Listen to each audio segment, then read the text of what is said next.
Hi friends! It's another talk time with me, Vicky. You can see that I'm festive today, and I'll tell you why. Earlier this year, my husband gave me a great idea for a holiday activity. He said to me, You know what would be a cool thing to do for Christmas, Vicky? A Secret Santa gift exchange. I agreed. I thought this was a brilliant idea. But I also thought that it would be hard with my students varying so much in age. Not to mention, a majority of them don't know each other. And to top it off, I didn't want them to feel obligated to spend money buying presents. So, my husband and I put our heads together and we thought of a new idea that perfectly combined the idea of Secret Santa, Amigo Invisible in Spain, and practicing English in a fun, creative way. And that idea was a Secret Santa Christmas card exchange. So here's how I did it. I wrote down the students' names and I put them in a hat, like this one. I didn't want students in the same class picking each other, because with small groups, there'd be no secret there. So I removed the names of any students in that class so they didn't pick themselves or each other. Like this. Next, I gave them simple instructions to make a Christmas card, and on the inside, to write a letter to the person they'd chosen, even though they didn't know that person. Well, most of them didn't. Then I gave them a due date, which was only a week away. Eek. Their cards turned out wonderfully.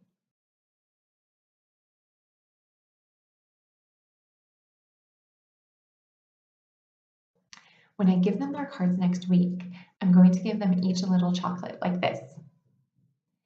It's a small cost to me, but a nice addition. I'll have the students read their cards out loud if they like. It's good speaking practice. And I've read all the cards, so I know they're appropriate.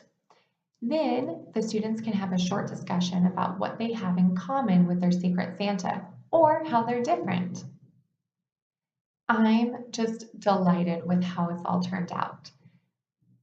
But even still, there are some things I would change for next year. I would assign the activity in late November rather than December, and I'd have them pick their names out of a Christmas stocking, like this. Because how fun is that? It's very seasonal. Assigning the activity in November would give them more time to do it. Let's face it, December is a busy month. And this way they'd have over 2 weeks to finish their cards, not just 1 week. Plus, they'd have a weekly reminder from me. And I'd also provide them with class time the day it's due, if necessary, so that students can finish their cards if they need to. Another thing I would change is to give the cards a little more structure. I want the students to have freedom, but I also want them to be working on their writing. The students are different English levels, so I'd give them a specific task based on their level. I'd start off giving everyone the same prompt, but with different questions to answer. The prompt could be as simple as, you're writing to a new friend who wants to know some things about your Christmas celebration. Then, for a pre-intermediate group, for instance, I'd have them write their note to their friend answering the following questions in 50 to 100 words. What do they usually do at Christmas? What's the weather usually like? What decorations are there in your house? What are some foods you eat at Christmas? What would you like for Christmas? So you see that they'll be working with adverbs of frequency, there is, there are, some countable and uncountable nouns, Christmas vocabulary. For the intermediate level, they'd have the same prompt about writing to a new friend, but I'd have them write 100 to 150 words. And their questions might be something like, how do you decorate for Christmas? What do you enjoy the most about Christmas? What did you do for Christmas last year? What plans do you have for Christmas? So you see with intermediate, They still need to use Christmas vocabulary, but they're also working with superlatives, the past, and the future. Whereas with the upper intermediate group, again, they're still writing to their new friend, but I want them to push themselves even more in their writing, giving me a letter of about 200 to 250 words and answering the following questions. What are some unique Christmas traditions that your family has? Provide examples. Tell your new friend about your best Christmas ever. Explain why.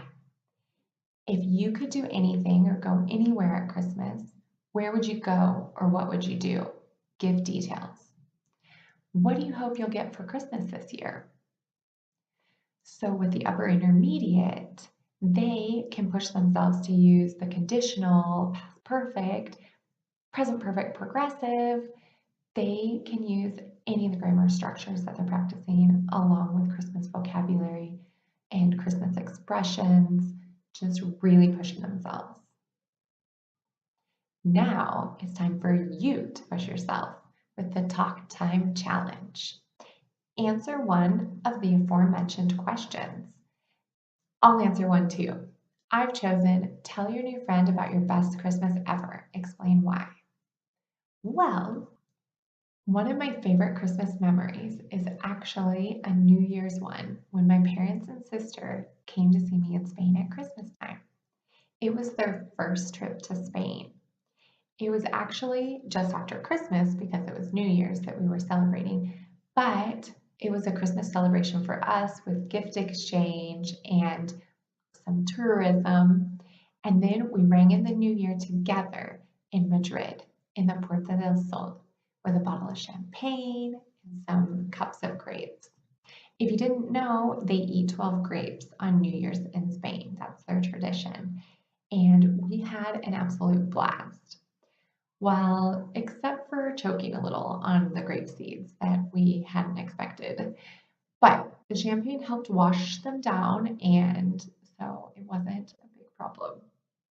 But rather, it was a wonderful memory. I'm sure you can see why. It's one of my best Christmases ever. I hope you enjoyed this Secret Santa card exchange idea, which can be adapted to any season, New Year's, Valentine's Day, summer vacation, you name it. It can also be used for any age that can write. Even primary school students can do a simplified version of it.